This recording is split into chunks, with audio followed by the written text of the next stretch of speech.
Центр психологической помощи продолжает оказывать реабилитацию и социально-психологическое сопровождение участникам СВО.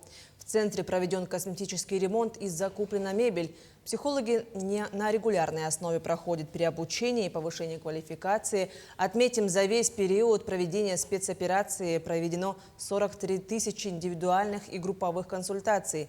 Всего охвачено 35 тысяч участников СВО и их родных и близких. Помимо этого, специалисты выезжают в районы республики, в том числе и отдаленные.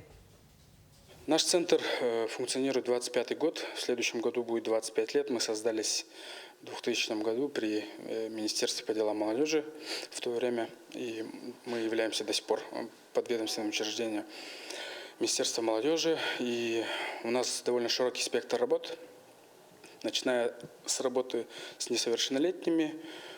Вообще любая категория граждан может обратиться в наш центр.